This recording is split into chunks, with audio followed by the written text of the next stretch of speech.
Whitney, where did that last speed come from? I think it just came from just being competitive and just wanting to win. I felt worse at that point before in a race. I'm like, oh, I got a little more. Like, let's see what it is. And I feel like that's just straight like competition at the end. And you can get a lot out of yourself if you just focus on that. So I think that's kind of what it was today.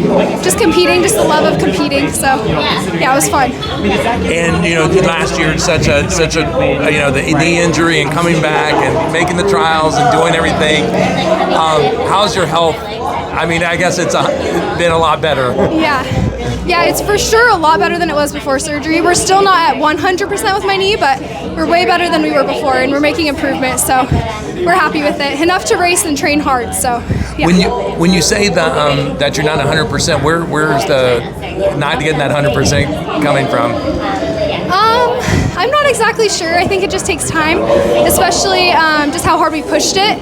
I don't think the normal recovery for that surgery was to push it and try and make the Olympics, and so I need to give myself a little grace and knowing it might take me a little longer than the average person that's not trying to do that. So yeah, just giving myself some grace and coming back.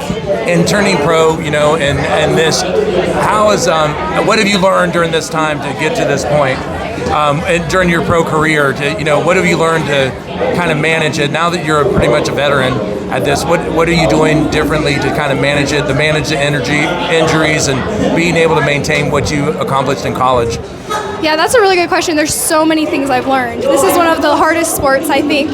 It makes you really vulnerable and like pushing yourself to your darkest point. So I've learned so much, but something that I think and I've been talking about recently is just like my worth is not defined by this sport, So I'm still just a woman, I'm still just a human, and sometimes when you're young you can get tied up in the pressure, and I think there's so much joy to be had on the track. We work so hard and we just want to give our best, and if I've done that every race, I leave so happy. So it doesn't matter if you win or you lose as long as you give your best, and I think that's probably the most crucial thing I've learned, and I hold on to it every single race. So just give your best. I know it's kind of cliche. Do you think that the injury happened for a reason? Yeah, I do. It taught me so much, and it made me rely on God in a whole new way and pray for miracles, which I've never really done before. And it was like the coolest experience of my life to be able to, I think that's kind of a fairy tale story, get surgery in November, qualify for the Olympics in July, so yeah, definitely a miracle, and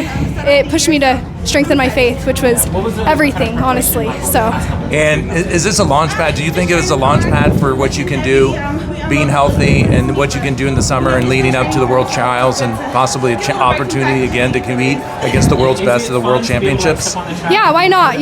Just put yourself in it, give your best, and see what happens. Keep it simple. That's what I think I'm going to do. So. All right, fantastic. Well, thank you so much. Congratulations. Yeah, thank you.